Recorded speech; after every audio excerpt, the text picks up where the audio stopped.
24-এর অভ্যুত্থান পূর্ববর্তী সময়ে আওয়ামী লীগ এবং তার যে কোনো অঙ্গ সংগঠনে পোস্টেড ছিল এমন কেউ এনসিপির কোনো আহ্বায়ক কমিটিতে আসতে পারবে না। আগামীর বাংলাদেশে এনসিপি যদি এনসিপির পথে থাকে, জুলাইয়ের আকাঙ্ক্ষাকে সামনে ধারণ করে এগিয়ে চলে, তাহলে আজকে থেকে 2 বছর পরে বাংলাদেশের সবচেয়ে কাঙ্ক্ষিত, গ্রহণযোগ্য এবং প্রত্যাশিত রাজনৈতিক দল হবে এনসিপি। আমরা আপনাদেরকে কয়েকটি ক্রাইটেরিয়া বলি আমাদের আহ্বায়ক কমিটির জন্য স্পষ্ট করে।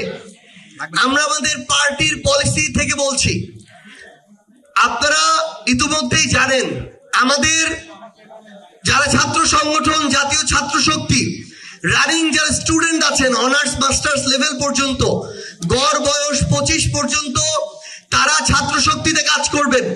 25 থেকে 35 বছরের রেঞ্জ নিয়ে কাজ করছে জাতীয় যুব শক্তি, যুবকদের সংগঠন।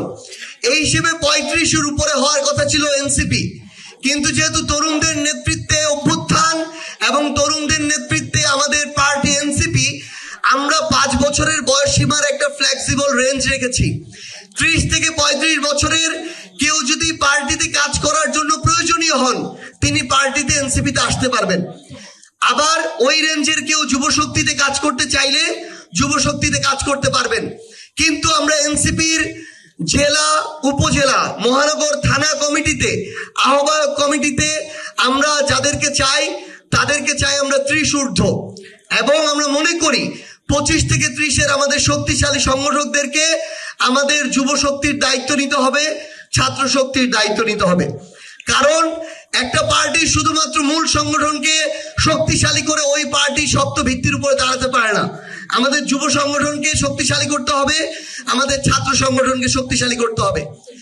আহ্বায়ক সদস্য সচিবের জন্য একটি গুরুত্বপূর্ণ পলিসি যেটা আমরা নির্ধারণ করেছিলাম, বয়স সীমা 40+। আহ্বায়ককে অন্তত আমরা ওই জায়গায় দেখতে চাই। খুবই এক্সেপশনাল কনসিডারেশন 2-1 বছর হতে পারে, কিন্তু আমরা এই জায়গাটিতে গড়ে ওই পার্টির ক্যারেক্টার দাঁড় করানোর জন্য ওই রেঞ্জটা চাই। এটা কোনোভাবেই অন্তত সদস্য সচিব 35-এর নিচে কনসিডার করা হবে না। আমরা আমাদের জায়গা থেকে আহ্বায়ককে অবশ্যই 40-র উপরে চাই। কারণ এই যে জেনারেশন যে আছে, প্রত্যেকটি জেনারেশনকে যেন আমরা কানেক্ট করতে পারি। অন্তত 3টা জেনারেশন তাদের জায়গা থেকে আমাদের সাথে সম্পৃক্ত হবে, প্রত্যেকটাকেই যেন আমরা কানেক্ট করতে পারি। এইটুকু পলিসিতে আমরা আমাদের জায়গা থেকে যাব। 24-এর অভ্যুত্থান পূর্ববর্তী সময়ে আওয়ামী লীগ এবং তার যে কোনো অঙ্গ সংগঠনে পোস্টেড ছিল এমন কেউ এনসিপির কোনো আহ্বায়ক কমিটিতে আসতে পারবে না। সেকেন্ড, এই অভ্যুত্থান বিরোধী, জুলাই বিরোধী যে কোনো ধরনের অনলাইন অফলাইন অবস্থান ছিল এইরকম কেউ এনসিপির কোনো আহ্বায়ক কমিটিতে আসতে পারবে না। থার্ড, স্থানীয়ভাবে সোশ্যালি নিজেদের সার্কেলে, নিজেদের জব সেক্টরে, ওই এরিয়ায় কারো ইমেজ খারাপ, এই ধরনের কোনো মানুষকে, এটা ফ্যাক্ট চেক করতে হবে, ব্যক্তি টু ব্যক্তি এটা ভ্যারি করতে পারে, কিন্তু ওভারঅল যদি ইমেজ খারাপ হয় আমরা তাদেরকে আমাদের আহ্বায়ক কমিটিতে নিতে আগ্রহী না।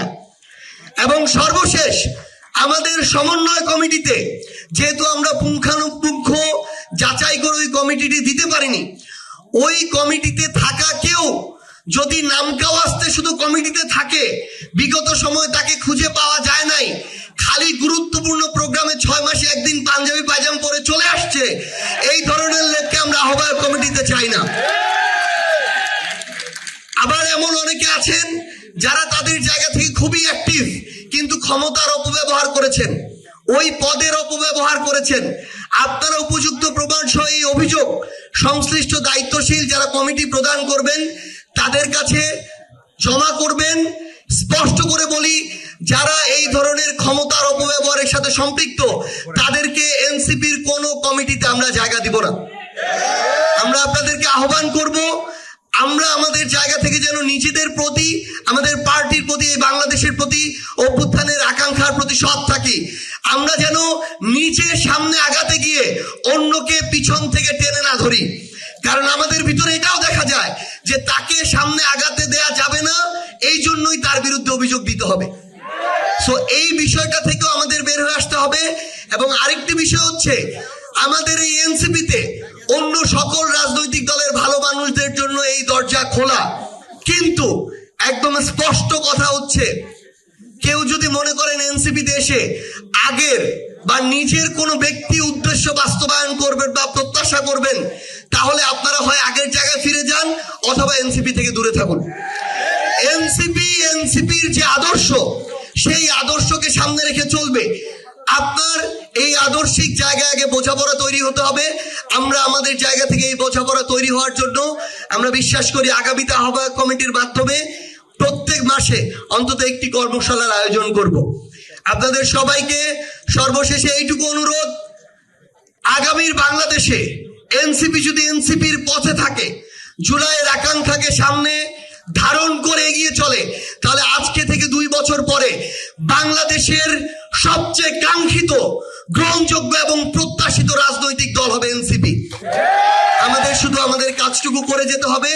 এই পথে অনেক বাধা থাকতে পারে, ইনশাআল্লাহ আমরা সকল বাধাকে উপেক্ষা করে সামনের দিকে এগিয়ে যাব।